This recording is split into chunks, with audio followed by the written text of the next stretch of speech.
Hi! Bago mag-start ang episode na 'to, gusto ko po muna humingi ng tawad kasi pangit po yung recording natin. Meron kayo diyang maririnig na sumisigaw, asong tumatahol at batang umiiyak. Wala pa po kasi tayong magandang mic pero sana Lord willing magkaroon na tayo ng magandang mic sa susunod na episode. Yun lang po, enjoy! Hi! Welcome sa Mafi Talks where we are going to talk about God. Hi! Magandang gabi po. Una, gusto ko lang magpasalamat. Simulan natin tong episode na to sa pagpapasalamat.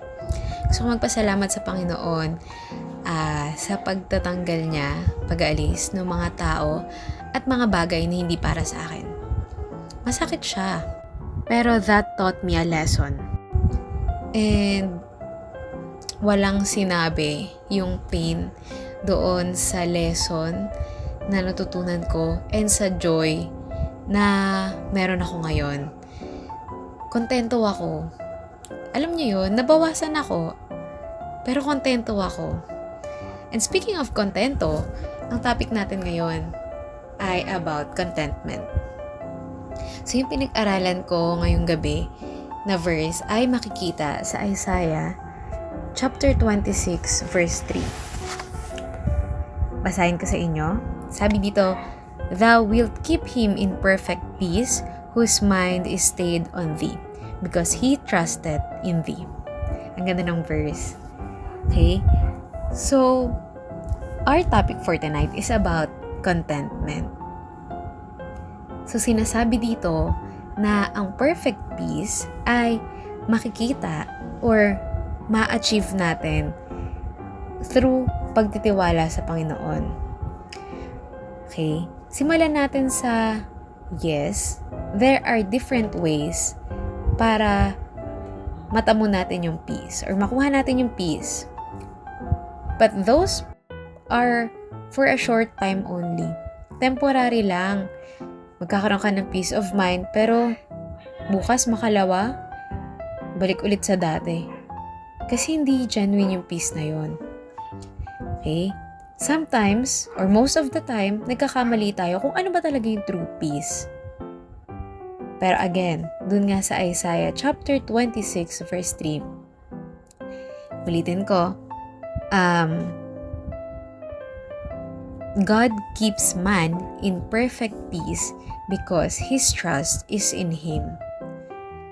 Pag-aralan natin yung word na trust.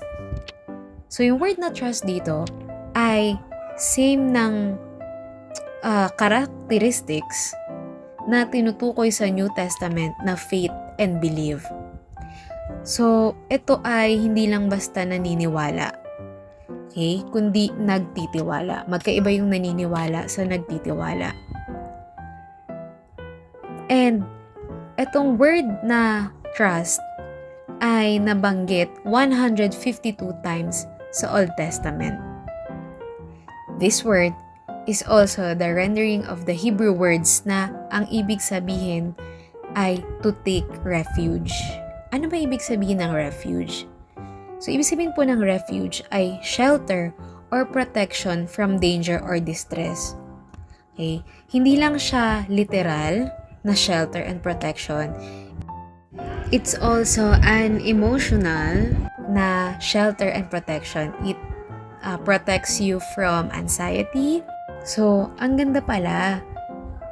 Para matamo ko yung genuine peace, kailangan pala ay hindi lang ako naniniwala, kundi nagtitiwala sa Panginoon.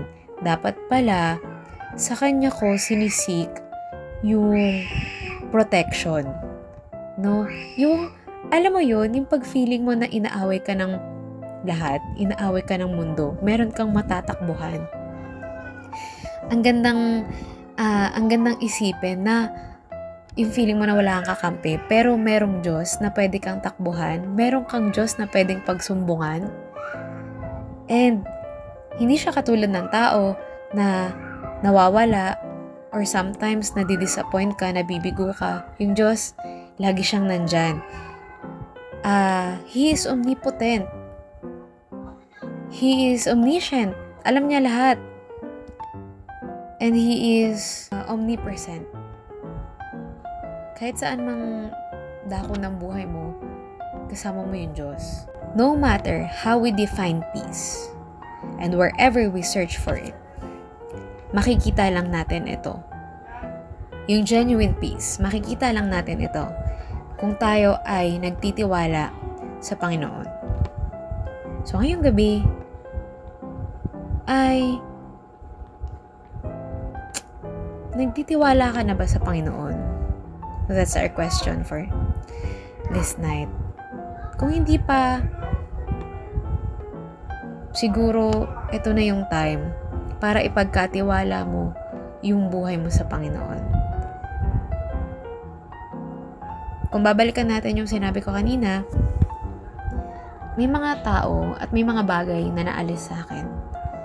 Pero kahit na ganun, since I was trusting God, I am trusting His work, I am trusting His plan, I am contented.